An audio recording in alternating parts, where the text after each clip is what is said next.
જય શ્રી કૃષ્ણ। આ વિડીયોમાં સાંભળશું શ્રાવણ માસના સોમવારે આવતું વીરપસલી વ્રતની કથા।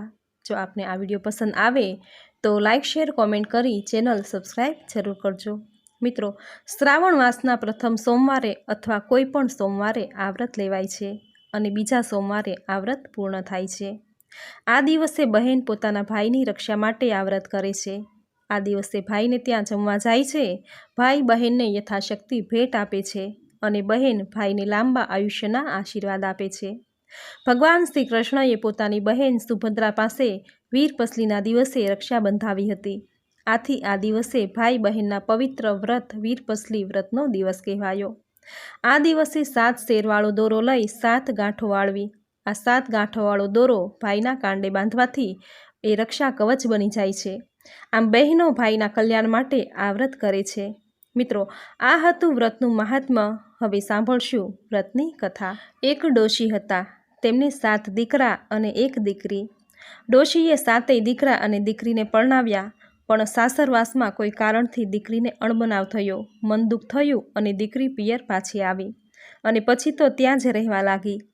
ડોશીના 7 દીકરાઓમાં 6 મોટા દીકરાઓ ધંધા કરી સુખી થયા અને વખત જતાં પોતાના કુટુંબ કબીલા સાથે ડોશીમાંથી જુદા રહેવા જતા રહ્યા। નાનો દીકરો અને વહુ એ 2 જણ ડોશીમાં સાથે રહે, સાથે નાની બહેન પણ રહે। નસીબની એવી કમનસીબી કે નાના દીકરાને ધંધામાં 2 પાંદડે થવા જ ન દે। આમ ને આમ દિવસો વીતવા લાગ્યા। એક દિવસ બહેનને થયું કે લાવ, મારા નાના ભાઈની સ્થિતિ નબળી છે તો તેમના ઉપરથી મારો બોજો થોડો હલકો થાય તેમ હું કરું। આમ વિચારી બહેન તો પોતાના 6 મોટા ભાઈઓ પાસે કામ માટે ગઈ તો ભાભીઓએ જાકારો આપ્યો, ભાઈએ પણ જાકારો આપ્યો। બહેન નિરાશ થઈ ગઈ। જેના 7 ભાઈઓ હોય એ બહેન કદી ઓશિયાળાપણું ન હોય, હું જ અભાગણી છું। આમ નિરાશ થઈ બહેન જવા લાગી। ત્યાં એક ભાઈએ કહ્યું, બહેન પોતાના નાના ભાઈને ટેકો થશે એમ વિચારી કામ સ્વીકારી લીધું।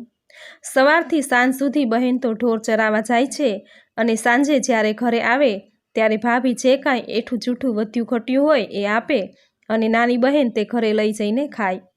આમ ને આમ સમય વીતવા લાગ્યો। એક દિવસ બહેન ઢોર ચરાવવા જતી હતી ત્યારે નદી કિનારે કેટલીક છોકરીઓને પૂજાપાઠ કરતી જોઈ, હસતી ગાતી જોઈ બહેન તો ત્યાં ગઈ અને પૂછ્યું, બહેનો તમે આ શું કરો છો?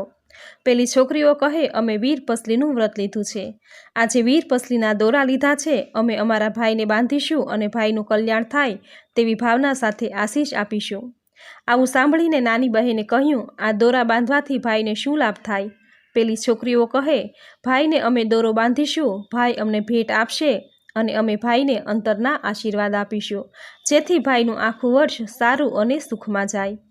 આવું સાંભળી નાની બહેન તો ખુશખુશાલ થઈ ગઈ અને બોલી, તો બહેનો મને પણ જો તમે આ વ્રત કેવી રીતે થાય અને તેની વિધિ કેમ કરાય તે કહો તો હું પણ મારા ભાઈના ભલા માટે વીરપસલીનું વ્રત કરું। પેલી છોકરીઓએ કહ્યું, 8 શેરવાળો દોરો લઈ તેમાં 8 ગાંઠો વાળવી, પછી એક સોમવારથી બીજા સોમવાર સુધી 8 દિવસ રોજ સવારે આ દોરાને ધૂપ દેવો અને ધૂપ દીધા પછી જ જમવું।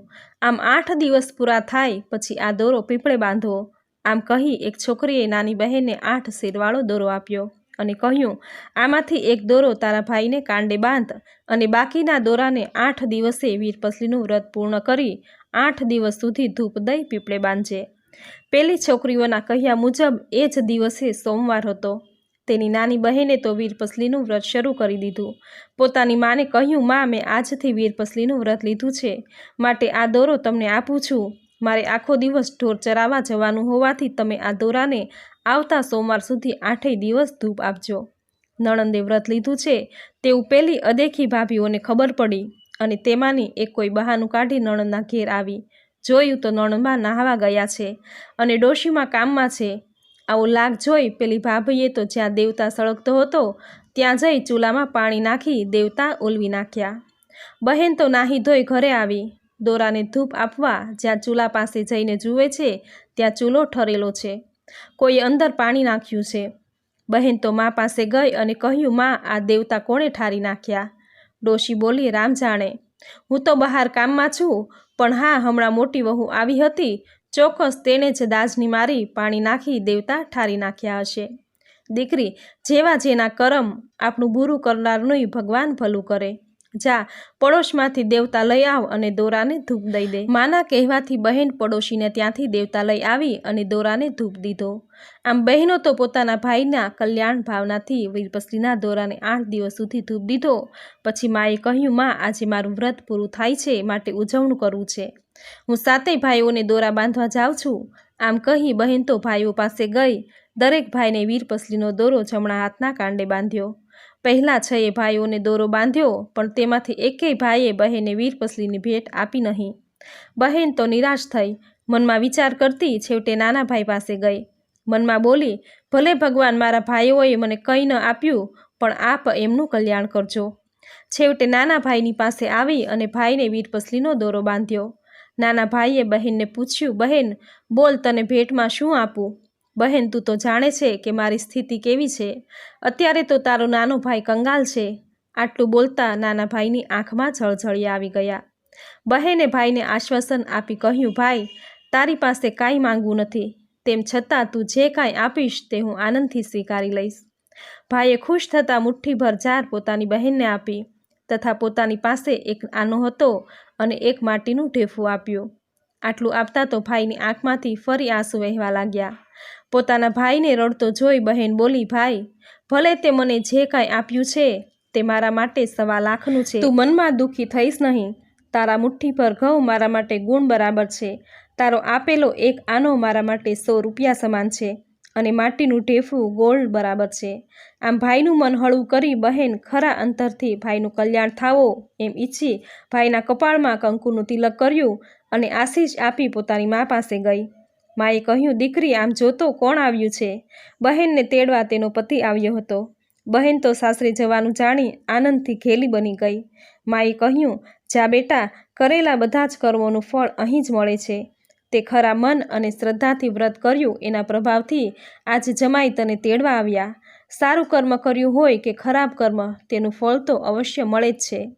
સારું કર્મ કરીએ તો સારું ફળ મળે અને ખરાબ કર્મ કર્યું હોય તો તેનું ફળ પણ એવું જ મળે છે। જા બેટી, તૈયાર થા। આમ કહીને મા તો ચાલી પોતાના 6 મોટા દીકરાઓને ત્યાં જઈ તેમની બહેન સાસરે જાય છે તેવી વાત કરી અને કહ્યું કે દીકરી સાસરે જાય છે તો આપણે તેને કંઈક આપવું જોઈએ।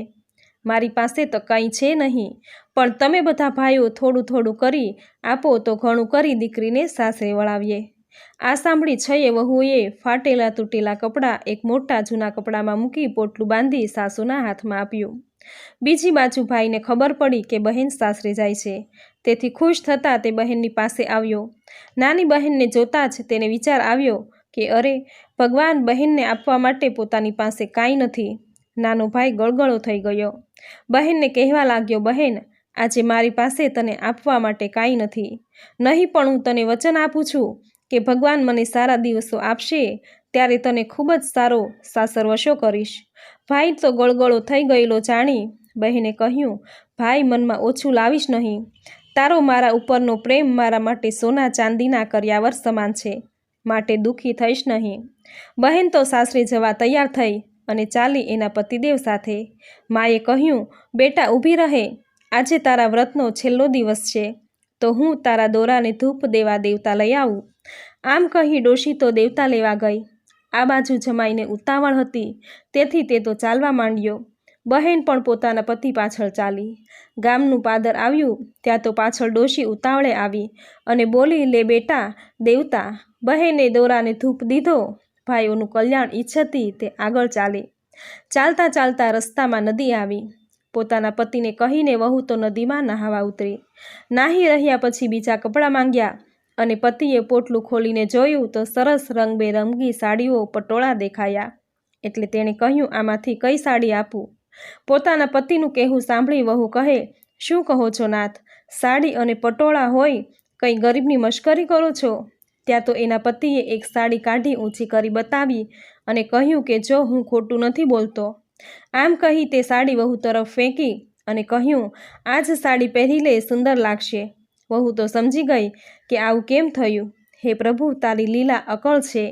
કપડાં પહેરી નજીક આવી પોટલામાંથી બધી વસ્તુઓ બહાર કાઢી જોયું તો માટીનું ઢેફું એ ગોળ બની ગયું। એક નાના આનાને બદલે સોના મહોર બની ગઈ। વહુએ તો પોતાના પતિને પેલી સોનો મહોર આપી અને ગામમાં જઈ ખાવાનું લઈ આવવા કહ્યું. વર ખાવાનું લેવા ગામમાં ગયો. આ બાજુ તો ચમત્કાર થયો. નદી કિનારે એકાએક સુંદર હવેલી ઊભી થઈ ગઈ. વહુ તો શણગાર સજીને હવેલીના ચોથા માળની અગાસીમાં ઊભી રહી. થોડા સમય પછી ગામમાં ખાવાનું લઈને વર આવ્યો. જ્યાં નદી કિનારે આવ્યો ત્યાં તેણે એક સુંદર હવેલી દીઠી અને પોતાની વહુને એમાં અટારીમાં ઊભેલી જોઈ તે તો દંગ જ રહી ગયો. વહુ તો દોડતી નીચે આવી અને પતિદેવના હાથમાંથી ખાવાનું લઈ બોલી, તમે આરામ કરો અને હું અબ ઘડી કંઈક રસોઈ બનાવી નાખું. બંને જણાએ આનંદથી ભોજન કર્યું અને સુખેથી હવેલીમાં રહેવા લાગ્યા. દિવસો પસાર થવા લાગ્યા અને અચાનક દુકાળ પડ્યો અને લોકોને ખાવાના સાંસા પડવા લાગ્યા. વખતના માર્યા લોકો ગામ છોડીને પેટીયું રળવા પર ગામ જવા નીકળ્યા. પેલી ડોશી અને તેના 7 દીકરાઓ અને તેની વહુઓએ પણ ગામ છોડ્યું. ચાલતા ચાલતા આ બહેનની હવેલી આગળ આવ્યા. એમને થયું કે કોઈ મોટી પૈસાદાર વ્યક્તિ અહીંયા રહેતી લાગે છે. લાવો તપાસ કરીએ, કાંઈ મજૂરી મળે. આમ વિચારી બધા હવેલીના બગીચામાં આવીને ઊભા રહ્યા. હવેલીની બારીમાંથી પેલી બહેન આ બધું જોઈ રહી.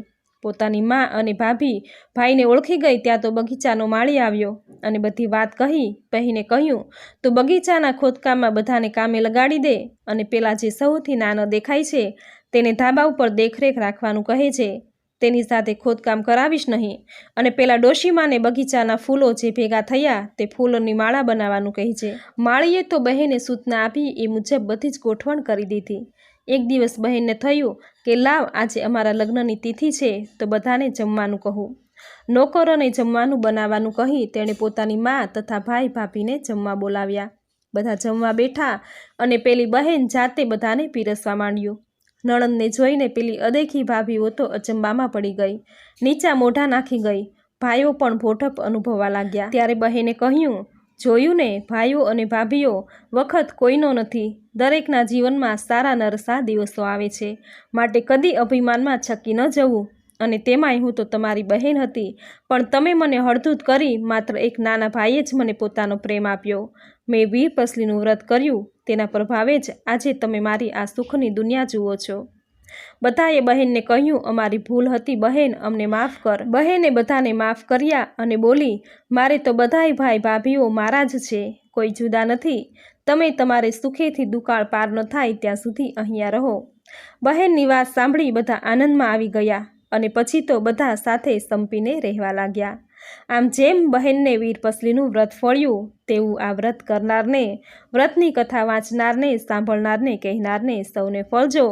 સૌની મનોકામના પૂર્ણ કરજો. જય વીરપસલી. તો મિત્રો, આ હતી વીરપસલી વ્રતની વિધિ, મહાત્મ્ય અને કથા વાર્તા, જે તમે પૂરી શ્રદ્ધાથી સાંભળી. જે વ્રત કર્યા જેટલું જ પુણ્ય ફળ તમને પ્રાપ્ત થશે. તો મિત્રો, આજના આ વિડીયોમાં વીરપસલી વ્રતની કથા સાંભળવી તમને જરૂર ગમી હશે.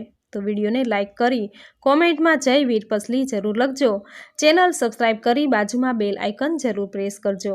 આવી જ નવી ધાર્મિક માહિતી, નવા ધાર્મિક વિડીયો સાથે ફરી મળીશું. ત્યાં સુધી આપ સૌને મારા જય શ્રી કૃષ્ણ.